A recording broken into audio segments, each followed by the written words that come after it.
This is the Horse Radio Network. This is episode 111 of the Healthy Critters Radio on the Horse Radio Network. Healthy Critters Radio is brought to you by BioStar US. Find them online at biostarus.com. On today's show, we share tips on common barn tasks. We discuss Polo wraps and Tendon boots. In Critter Nutrition, we address summertime recovery for horses. And in Coffee Klatch, we ask, which Disney character does your dog remind you of? Listen in.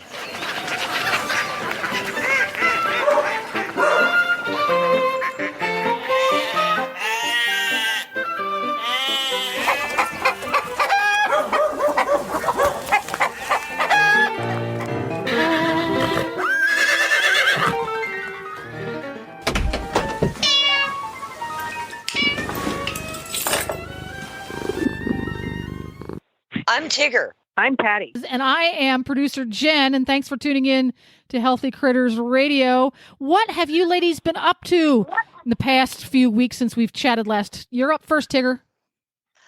I have become the comfrey queen. The comfrey queen. Okay, what's comfrey, and why are you the queen of it? Comfrey is a plant. It's an herb. When you plant one comfrey plant, you get multitudes. Oh, so it's like zucchini. Oh. Kind of. It dies back in the winter, and then it comes back in the spring. When it's blooming, the bumblebees and honeybees just go crazy for it. It has a very, very long history of herbal use as a poultice. And I had the opportunity to experiment with it. And you take the leaves and you chop them up, or you put them in your food processor and you add a little water, and as it crunches up, it kind of makes a paste. Sometimes you have to add a little flour to get it if you added too much water, but you sort of want to get it into a kind of green poultice consistency. Although, clay is way smoother, and this is chopped up leaves, so it's a little bit coarser. And you apply it, and then you wrap whatever you're trying to draw out inflammation or pain. You wrap the poultice in saran wrap, and then you keep it on for anywhere from 2 to 4 hours. And I'm telling you, this stuff is amazing. It's amazing. Oh, cool. Okay, well, what did you have to wrap? Okay, so I had to wrap 2 things. One of my dogs broke his toe. Aww. And comfrey root was traditionally known as bone knit. So I got the bright idea of, well, bone knit, bone set, maybe I should apply it to a fracture. And, when you get a fracture or a dog, breaks a toe, there's swelling. And I poulticed that dog twice a day with the comfrey. And in about 36 hours, there was no swelling at all. You could not tell that he had broken it except when he tried to walk. Then you knew that he'd broken it. So I have on my foot, I have this callus. And for some reason, it really started to bother me. Like, it was painful to walk on it. And it's on the outside, underneath my little toe. And so it's, the ball of your foot. And I picked at it and did all the normal stuff. And I went, okay, so if this is working so well for Thunder Bear, I think I will try it. Oh my gosh. Took the pain away. I mean, the moment I put it on, I went, and I kept it on. I just, laid on the couch and watched TV that evening, and then took it off before I went to bed. I was just walking around totally normal. So grow comfrey. Always have it ready. And evidently, because I did some research, you can, when you're harvesting the leaves, you can cut them up and freeze them. Don't make them into a poultice. Just chop them up, put them in a freezer bag, and then you'll have it in the winter if you have need for pain or bruising or fracture. It's really, I'm blown away, really blown away. So you just take the fresh leaves, you mash them all up, and you put a little water in to make them all pasty, and then you put them on the boo-boo. Yeah, and then you wrap. The saran wrap is really important to hold it there. Huh. And then I wrapped my foot in a dish towel in addition to that. And then with the dog, I wrapped him in vet wrap, just to hold it there. Mm-hmm. Yeah, it's really, really cool.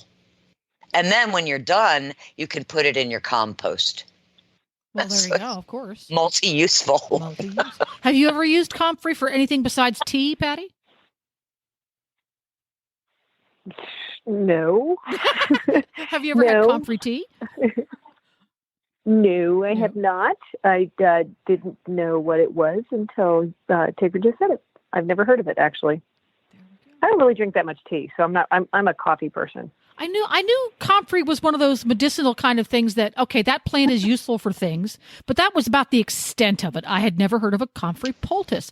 Now, would you making a comfrey poultice with other ingredients would probably kind of negate what it does, I'm guessing? No, because I tried, of course, the mad scientist. Comfrey works. What happens when I add this? Yeah. So I added it to a regular clay poultice. Yeah, and it works even better.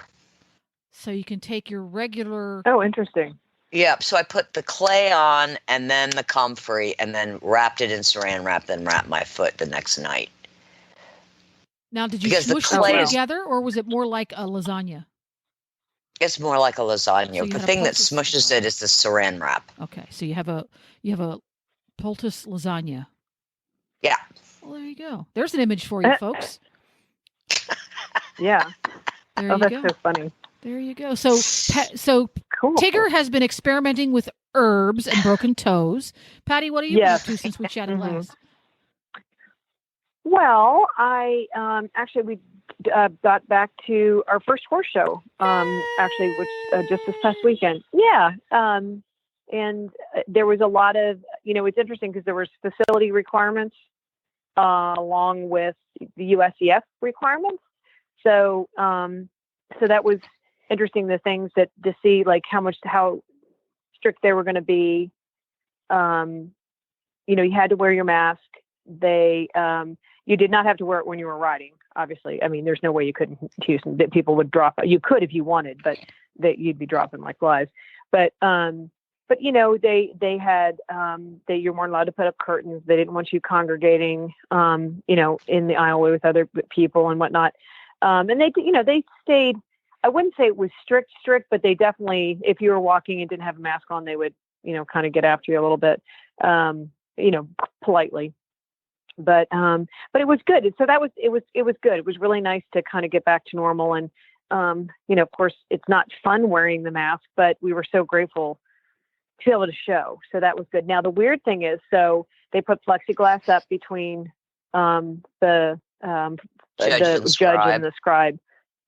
Yeah. And so for people that don't know what a dressage show, like what that's like, there's somebody that sits at the end of the arena and judges the movements, and somebody has to write down what the judge is saying. So, and you could have a mask on, or it was up to the judge and the person.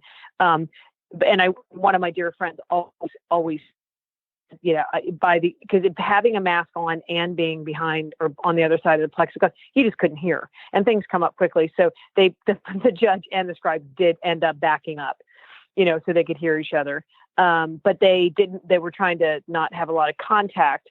So you didn't pick up your show packet. It was on the stall when you got there. You could not go and get your test. They emailed it to you. So it took a little bit more time, but, it was interesting to see, how they adapted all these things and not having contact, and with technology. So you'd got your score, electronically. But then your test would be emailed, within half a day, probably less than that. And you could, review all of that. So, it was oddly different, but how did you pick up your ribbons? So,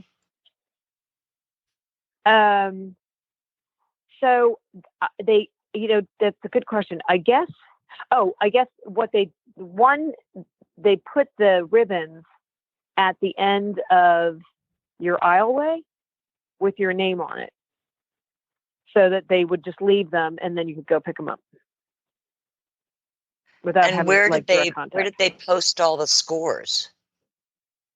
Well, here there's a program, or I guess the show manager is called show secretary, and they you just look them up on your phone. And I do think they probably had them on a scoreboard. I just never wandered down that way to see. Gotcha. Yeah. So, I mean, it really was, tons of people were so happy, to see. Now, the main arena was not open because they didn't want anybody sitting next to each other. So it was only the outdoor arena. So like the main arena in this facility, the whole thing is undercover, but it's like a Coliseum type, so that arena was not in use. And then, other than that, but you were not allowed to have you couldn't have any extra people, just your groom. Right. You had to sign paperwork when you came in. They were talking about actually taking your temperature when you came in, but they didn't do that. But they gave you. They are doing that at Global. Kind of like, they had a 100 jumper show there this past weekend, and yes, you walk in through a tent, and your temperature was taken every time you enter the grounds. Your temperature is taken. Yeah. Wow. It's the new normal. So it's the new normal. Yeah. There you go. It's the new normal. Well, it'll Yeah, get but more. great- It will but get so- more and more so normal grateful as to do it. time goes on. Yes, exactly. Yeah, I think so. Right now, the trickiest part I is agree. working up the courage to use a public bathroom on the road. Yeah. That's the hardest. That's the toughest hurdle Yeah. for me to get over. It's like, Yeah. no, it's not worth the road trip yet. Yeah. And that's same so at horse funny, shows. Yeah, sure. It's Yep. such a confined space. Yeah. No And- air circulation. Mhm. Generally speaking, horse show bathrooms are generally pretty gnarly to start with. Yeah. Yeah. As a rule. And forget porta potties. no. Jeez. We have a Oh, bath. yeah. We have a portable potty that goes in our horse trailer just because. I'm sorry, I'm past the point where I need to use a porta potty at a horse show. No, just don't. Uh-huh. Don't. Yeah. No. All right. Well, there we go. Now we've caught up with everything. It's time for our round table discussion. What is Tricks of the trade. tricks of the trade? What inspired you to ask this question? Well, Yeah. I There's always something. yes. I saw something, I don't know whether it was social media or Google or wherever, that somebody had very cleverly taken their phone and timed how long it took to fill a water trough. So when they go to fill their water trough, then they just get their phone out and they set their clock, and then they go do other stuff. And then the alarm goes off if it takes 5 minutes or 10 minutes or 50 minutes, and their alarm goes off, and then they go back and turn off the water so that you're not standing there waiting Watching for it to water fill up. Yeah. And I thought that was just genius. That is pretty smart. Yeah. That is pretty smart. As somebody who fills pretty water smart. troughs on a regular basis, I think that's awesome. And then I had a self-discovery. Oh boy. If you take the blanket, the you use them to close a blanket. They're like big potato chip. It's called a blanket clamp, I Clip. believe. Thank you. Yes. You can clamp the hose to the trough so it doesn't go flying. You know how sometimes if you're not watching it, It flies out of there. As it- Oh. yeah, and you just clamp it to the edge and voila. Voila. There you go. That was my is a discovery. now that yes, That's a great idea. that is a great idea. Blanket clamps are hard to find That is- nowadays. A lot of tack shops don't carry them anymore, I was going but they are to say, yeah. they're great multitaskers. Oh my gosh, Mhm. I love them. Yeah. I keep them. Yeah. I have a couple of, and they come in two sizes, giant sized and regular Yep. big. And I have some of the regular big size ones, which are probably about 4 inches long. And I attached them to my grooming area, which is on the inside of a door that swings open. And that's what I hang my towels on, because didn't matter how I hung up my towels, they blew off, they fell off, the horses would grab them, whatever. So instead of hanging them over a bar, I just have these clips, and the clips are permanently attached, so they're not going to fall down. And all I have to do is grab it. That's great idea. I grab it and shove the corner of the towel in there, and that way they hang so they can dry if they're damp, but they're not falling down or blowing away or, all that. Wow. Yeah. Love my blanket clamps. Love, love, love. And you can tie blankets with them. Well, to take this one step further, I haven't seen blanket clamps in forever, but a couple years ago, I saw so you got to envision a blanket clamp, but then off one of the handles of so there's the one top clamp and then the bottom of the clamp, but the bottom of the clamp is then a hook. Oh yes, I don't know if that those. makes sense. So you can clamp. Yeah, you can hang it over like a fence rail or the edge of a stall. Uh-huh. They were clever. Yes. Oh, now that's cool. Yeah, very clever. Especially for going to horse shows and stuff. Exactly, because you can clamp it anywhere. Now, you can't put a ton of weight on it because it's going to, gravity is going to pull it down, but you could easily hang, a blanket or and I guess you could actually, like a lot of the horse shows I go to here, they do a lot of pipes. Not that the whole stall is pipes, but you can, if it's small enough, you can clamp onto the whole pipe, and then you could put something heavier on that. But I love those things. Yeah. Or you turn it upside down and you hang the hook on the pipe and use the clamp to hold whatever you're holding. Yeah. You can use it either direction. You can either hang it up or clamp it up. I like it. There we go. Yeah. It's very cool. It's very cool. Very, very cool. Yeah. So liking that a lot. What else you got, Tigger? Oh, well, I was hoping you guys. Oh, I got tons of them. Are you kidding? Okay, great. Awesome. Oh. Okay, go. Okay, this one I stole from Jamie over on the Horses in the Morning show. When we went out to visit her a few years back, this is something you struggle with, especially if you have young helpers in your barn, making sure each horse gets the right bucket of food, right?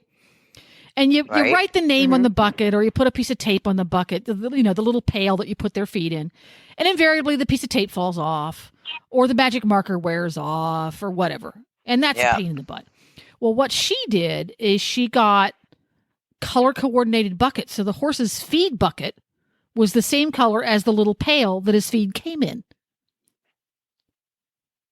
Oh, because when you dish out the food in your feed room, most people put it in some kind of a small container, a little pail, or one of those like 12-inch feed pans or something like that. And then there's a separate bucket, big size, in their stall. Well, all of that stuff comes in 1,000,001 colors, and it comes in a dozen different sizes.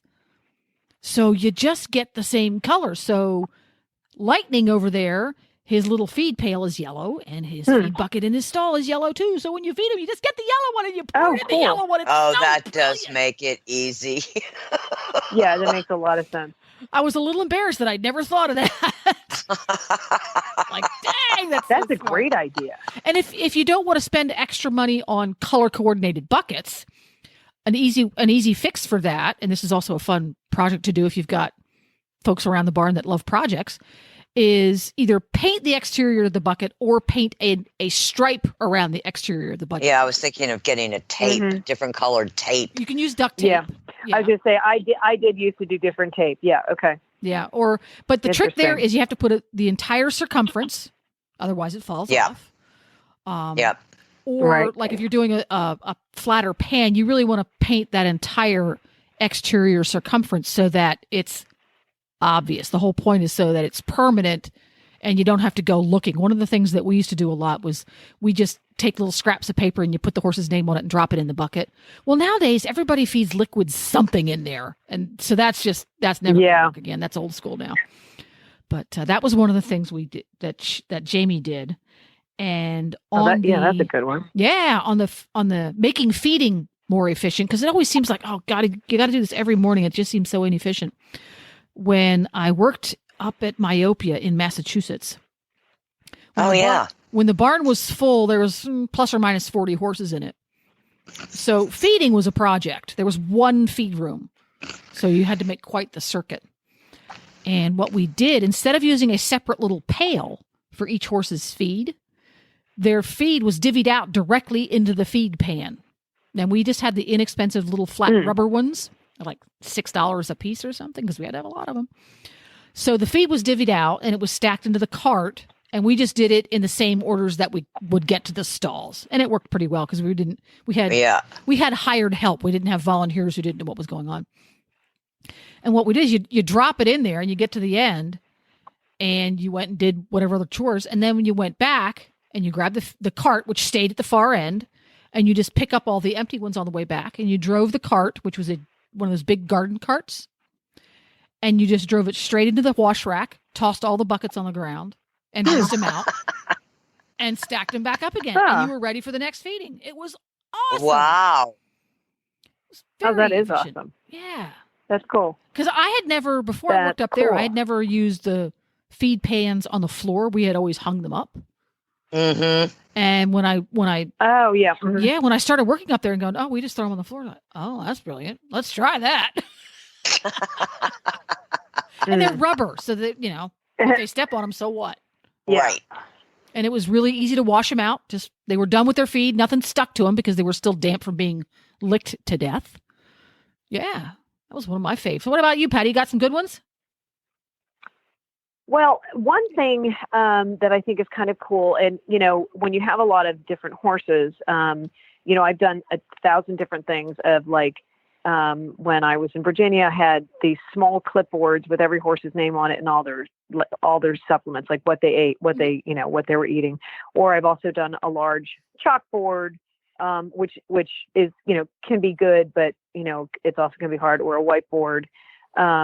And all of those can be great depending on how many horses you have. But at the barn I'm at now, it's there's a very large wall off the one side, and it's like regular plaster wall. And the lady who owns the barn got that paint that becomes a chalkboard, and she painted the whole wall. Brilliant! Ow! I love it. Now great that's idea. Cool. Yeah.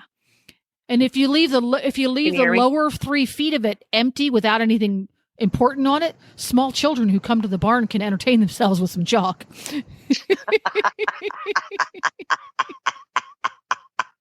The ever practical Jennifer. The ever practical. And I've got one more before we give Hedwig a call. This is a recent discovery. If you use a powdered or granulated stall refresher product, there's lots of them out there on the market. One of the things that was always frustrating to me is how you broadcast it in the stall, because you have to cover up the floor, but you don't want to cover it up with a lot, but you want to cover up the whole area. And it's hard to sprinkle. So I kept an empty Parmesan cheese container that has the little flippy side with the holes in it, and it is perfect for broadcasting. Oh my God. Stall refresher. I'm so excited. I will never throw away a Parmesan cheese container again. Oh my gosh. Yeah. I tried various and sundry empty plastic containers and just punching holes in them. All unsatisfactory. They were all epic fails. But the Parmesan shaker, perfection.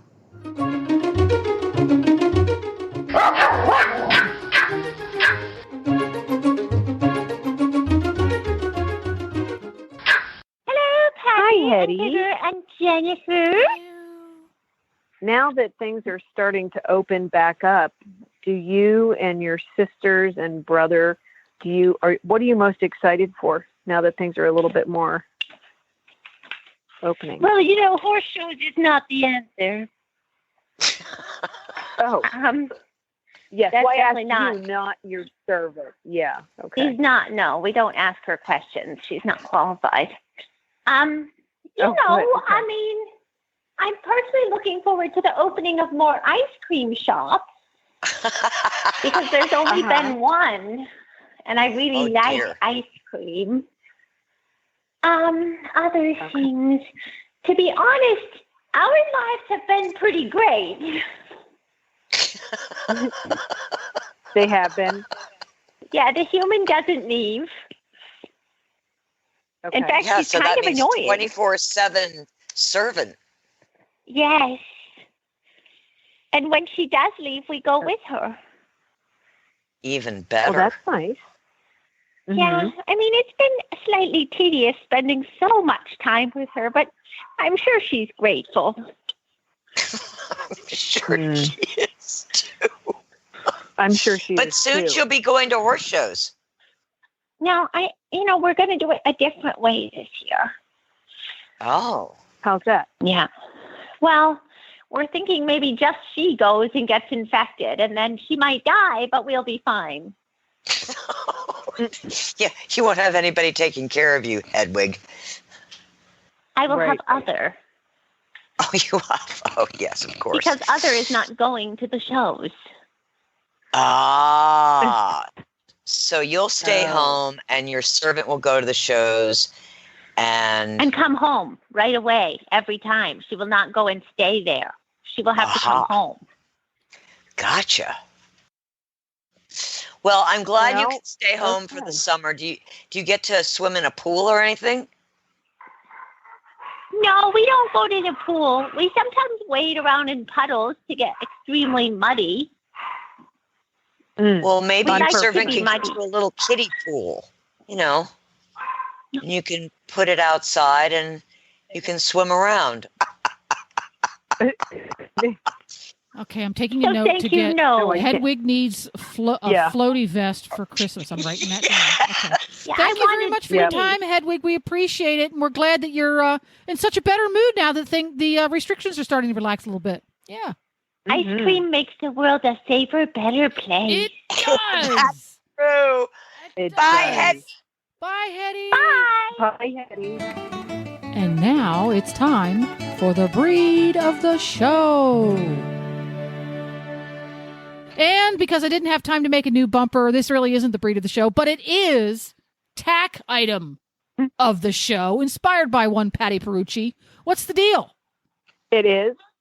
Well, I because I ride every single day because it's my job. I was thinking about just discussing people's feelings on polo wraps versus boots, and if you do use boots, what type. Especially, when the weather gets warmer. And this was a big thing for me, coming from Virginia to Houston before. And now I'm up in the Dallas area, which is much drier. But, it's so humid there. I was so concerned about using polo wraps because, especially for my upper level horses, because they're definitely going to be sweating because it's generally always hot there. And when you keep their tendons warm, which polo wraps will do. They're also there for protection and not support, but protection. Their tendons are going to get a little more heated up, which they'll do anyway with working. But there's this whole topic of if it makes them too hot, which is one of the things that is supposedly a very big threat to suspensory issues. So I started, and actually my good friend Tigger, you guys may know her, years ago, suggested a stretch flex boot. I don't know if you remember this, Tigger, that you were using for pie. I do. I loved those. Equilibrium. Yeah, and from England. Yeah, Equilibrium, and and they are a nice. They protect. Like if a horse really knocks himself, it's not going to sting him too hard. But and they fit very nicely to the horse's legs but they're breathable. And that was the big thing that attracted me to. So I've been using them for years, but there's also another one by Lemieux that I like a lot that is a carbon fiber, or I think it's carbon, that has little air holes in it. That's supposed to be also excellent. So my recommendation is I don't use the really heavy fleece boots because to me that's going to be the same thing as using polo wraps. So that's what we do. What do you do, Jen? What's your thoughts on that? I have a propensity for if they need support along with protection. I'm a polo wrap gal, or I might even use Saratoga wraps rather than polos. Or if they only need the protection but not the support, I'm going to use some kind of a galloping boot or splint boot. Explain what the Saratoga wraps are. A Saratoga wrap. You have to be very careful with them. I'm just saying. Yes, you do. They are not for the inexperienced. Yeah, no. A Saratoga wrap is sort of if an ace bandage and a vet wrap were to have a baby. They're That's a really good image. They're a reusable, super stretchy wrap. And they have a bead of silicone that runs along the length so that it doesn't stick to itself like a vet wrap does, but it does stick to itself so that it doesn't want to slip if it gets damp, like if you're galloping a racehorse on a wet track, which is really what they were designed for. But I like those better than a polo wrap because for me, at least, if my horse wants support in his legs, he really wants support in his legs. So they can offer... Yeah, they're way more supportive than a polo but they wrap, can for sure. only be used, put them on, ride, take them off. It's none of this hang about stuff because they're a very specific tool that I take advantage of when I need to. But yeah, for the easy answer, support, polo wrap, protection, galloping boot. I would also, if I had a horse that had a genuine medical problem that he needed that support, had suspensory issues, an old injury, I'm a big fan of the good quality sports medicine boots, but they're really hot. So again, you only put them on, ride, and take them off. Yeah, none of this hanging about. In them. Hanging about. No hanging about. No hanging about with your boots on. Nope. Gotcha. The only thing that I would add to this discussion is ice. Ice is your friend. And walk with ice. Don't just stand with ice. They have found through research that massaging action, which is what's going to happen if the horse is moving or you buy a fancy system that does the massaging, makes it much more effective.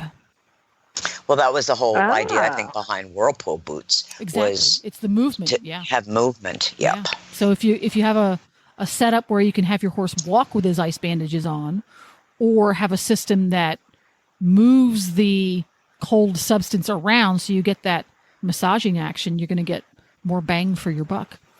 Yeah. And one thing about connective tissue, it does way better when it works on different surfaces. So the fact that dressage horses tend to work on one surface, which is the ring, it is really doing the horse's connective tissue a disservice. The horses need to be walking on hard ground like asphalt. They need to be on grass. They need to be on different surfaces because that makes the connective tissue more resilient. And that's from Dr. Tim Ober. Well, and it's such a good thing if people do this, whatever your sport is always, sometimes it's not possible to ride outside of the arena if you can. But I always take my horses up and down, and Dr. Tim Ober was the one that told me, it's just different convolutions in the land, so they get used to all that. So, I mean, I always take mine for a walk in or out, all around before or after, or both.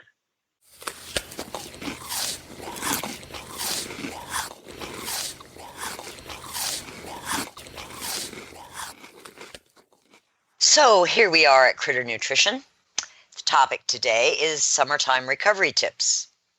We tend to work our horses harder in the warmer months when recovery is more of a challenge. The harder the horse's body works, the more energy it burns, and the byproduct of this energy process is heat. As a result, keeping horses cool and hydrated in hot and humid weather becomes a primary focus of horse owners in the summertime. The body's cooling efficiency is determined by environmental temperature and humidity, as well as the physical and metabolic condition of each individual horse. While thoroughbreds and Arabians have an easier time staying cool, heavily muscled horses like quarter horses and warm bloods can face bigger challenges when dissipating internal body heat. The more fit the horse is, the more efficient the horse becomes at dissipating heat. Horses that are overweight can be hampered in the recovery phase by the fat layer that traps heat.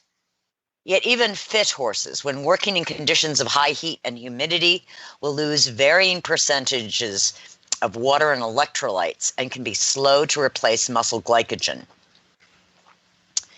During warm months, the cool-down phase of walking after a training session helps to redistribute the blood in the body.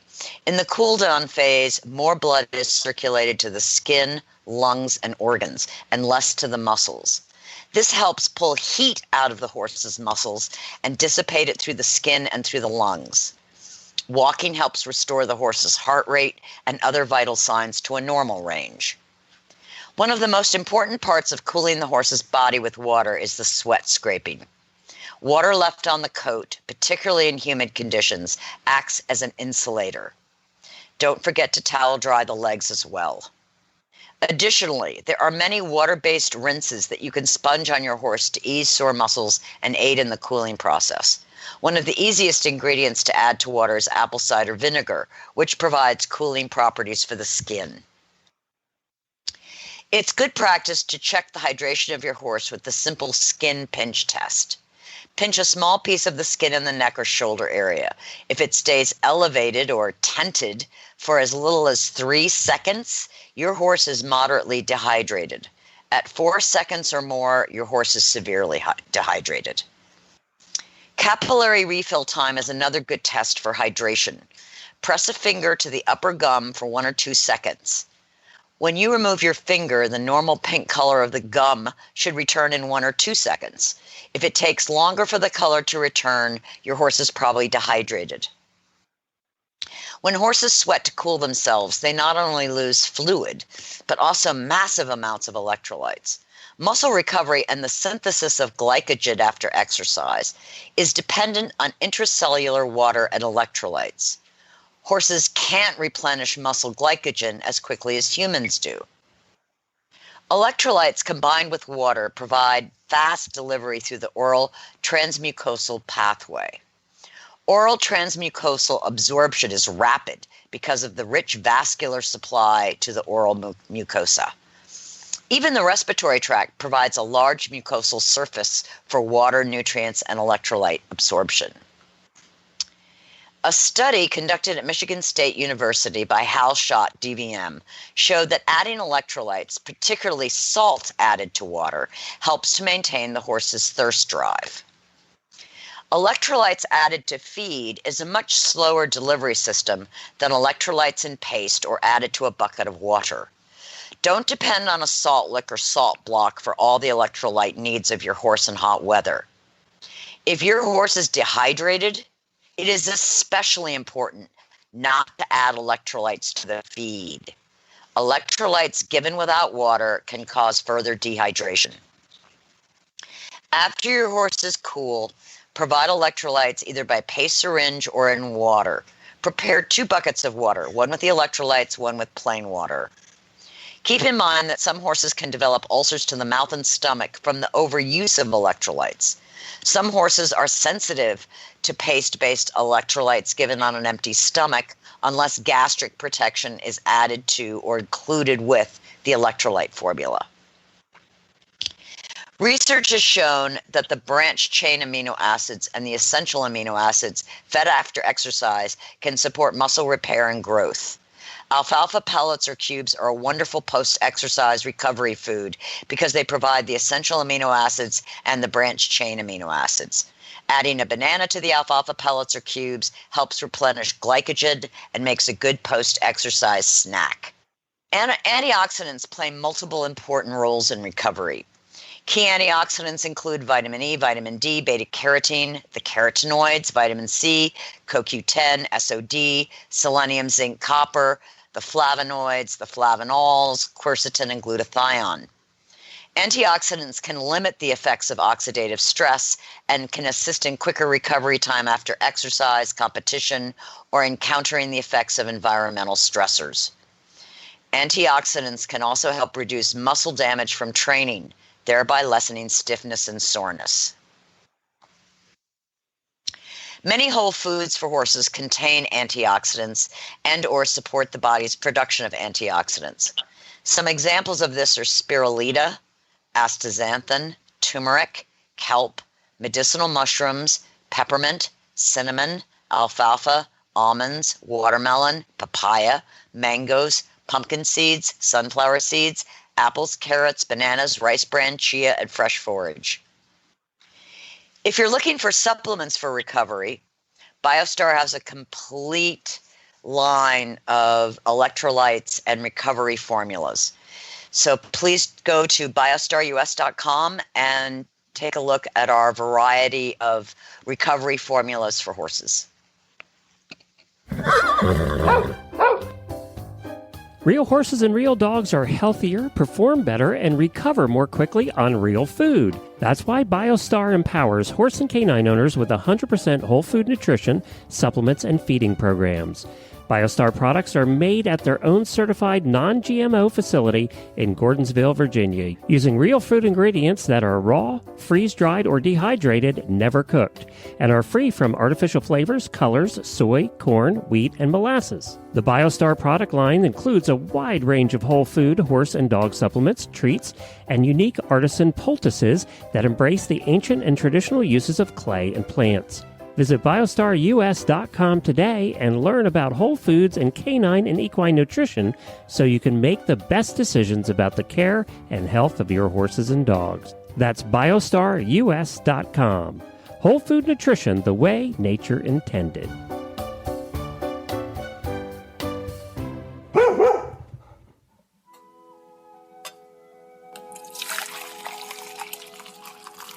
So now we're at Coffee Klatch, and the topic today is the Disney company owns Pixar, Marvel, Lucasfilms, which is the Star Wars, plus decades of Disney's own animation and live action movies. What Disney character from the broad library that Disney owns does your dog remind you of, and why? And what inspired me was yesterday I watched my 8-month-old Australian Shepherd puppy, Keen, leap from the couch over the coffee table, and the only thing that came to my mind was Buzz Lightyear. To infinity and beyond! Oh, that's funny. So that made me think this would be a fun topic, because I started looking around at my group of dogs and thinking what kind of different Disney characters they were. Patty? Oh boy, are you asking the wrong person first? The only thing that I can think of is my French bulldog Angus, and Yoda. Yoda's the guy. He's the guy that's like a slug, right? I've never watched those. No, movies, that's Jabba the Hutt. Jabba the Hutt. Yeah, that one. Sorry, not Yoda. That just sort of like I don't know, just the way he just sort of sits there. Now, I don't know. And Jabba the Hutt was not a good person, right? Or good being. He was a bad. No, he was a gangster. Right? Yeah, he was a gangster. He was, okay. Yeah. Okay. So Angus would only remind me of him in his like how he looks, not because of his personality, because Angus is adorable. So that's the first thing I thought of when you said this. How about you, Jennifer? Well, our greyhound Glory, who is no longer with us, I was torn between Anna from Frozen. Anna is the little sister. She's very brave. I don't think of Glory as being that brave. But she doesn't realize she's brave. She's brave in a very intuitive sense, you know what I mean? Versus outwardly brave. Does that make sense? Or the other one I was thinking of was Vision, which is one of the Avengers that's in Age of Ultron, the guy that turns red that used to be Jarvis. Now, I have never seen a Marvel movie. In the third, I think Age of Ultron is the third Avengers movie. Spoiler alert! Take your earbuds out now. The bad guy is an AI. He's a computer program. Is the bad guy? Ah. In the process of creating the bad guy, they create Vision, who is a good guy that is also an AI character in that he's a machine, a computer program that takes a human-ish form. Oh, interesting. But he is I'm trying to come up with the word. If he were a person, he would probably be he's I can't quite explain what he is kind and practical, and he always sees things as there's always a good side to every situation. There's always some good piece of everything. And Glory was a happy dog. There was always something happy about it, you know? That was her. But I think Anna from Frozen might be her thing. Just sweet and kind and loving, and all she wants to do is hug you. Yeah. She could be Olaf. Oh, that's cute. She could be Olaf. She wasn't that kind of a happy though. Okay. She's very subtle, because that's a greyhound thing. Greyhounds are very stoic. Ah. Yeah. If you get a tail wag, that's a big deal. Oh, wow. Yeah. But as I was surfing through characters, Beast, our cat, longtime listeners will remember Beast, our cat. We had a domestic long-haired cat that was called the Beast. And that was really his name, the Beast. He would have been Ursula. From The Little Mermaid. Oh, that's funny. Yeah, okay. Just imagine, that was him. That pretty much, That's you don't have to funny. say anything more. I've totally got what that cat's character was. Oh, that's so funny. Well, Kemosabe is definitely Obi-Wan Kenobi. Of course. Yeah. Oh. Especially as he ages. He becomes more Obi-Wan every day. But I also have a Lightning McQueen. Lightning McQueen. Or wasn't that car show? Uh-huh. McQueen's the car. Yeah, the little red Yeah. car. And that would be Crockett. You know, a lot of swagger. Oh. And unfortunately, I don't have the Mater, the dump truck. The tow truck. I don't have one of him. I do have a Fleck from A Bug's Life. Fleck? Fleck. Oh my gosh, you guys remember so much. It's so funny. Neither one of you have kids, and you remember the stuff. And all I ever did was watch these movies over and over again, and I can't remember any of You've it. blocked them out, Patty. Oh, so funny. Yes. Yeah, I think I have. Yeah, I think I have. Well, what do you So think? funny. What do you think? Catches. Oh. Okay, so I'm going to describe him to you, and then you can tell me. Okay, so Catch is he's always watching in the background. He is pretty comical, but he's not going to come in and steal the show. Like, he's going to wait for the best opportunity to present himself to be funnier than everybody else, because he doesn't try too hard. He doesn't try, like, he just is that funny and or that, entertaining. So he's always like, for example, today I was in the tack room and I was like, oh my gosh, I don't know where the dogs are. And so I go out into the hallway and holler for the dog. Well, Catch was completely under my feet. I didn't even know he was there. And he looked at me like, oh my gosh, you're so stupid. I was right here, so like he's always just waiting for that opportunity to be funny or, point out that I, what a ding dong I am for not paying attention. But he's just, so I don't know who I would compare that to. Like, he just shows up at the right time, says the funniest thing, and you're like, damn it, I wish I was that funny. So that's kind of who he is. I don't know if that's a character out there. Maybe he's his own character. Well, the first Maybe one he that should have came his own. to my mind was Han Solo. Except Han Solo jumps to the forefront a lot. Well, that's true, but he's always sort of, oh, I know who he is. He's the guy, Calrissian. Landau, yeah. I got nothing. I have no idea what you guys are talking about. You know what? Nothing. You know who I thought of when she first started describing him? Who? Tony Stark's fire extinguisher robot dummy. Okay, so Marvel watch Marvel, is a though. universe I have never been in. No, I've watched Marvel. You've watched in Tony Stark, Iron Man, in his workshop in his Iron house. Man. He has that little robot with an arm that's all the time spraying him with the fire extinguisher at the wrong time. Yeah. That's what I thought of.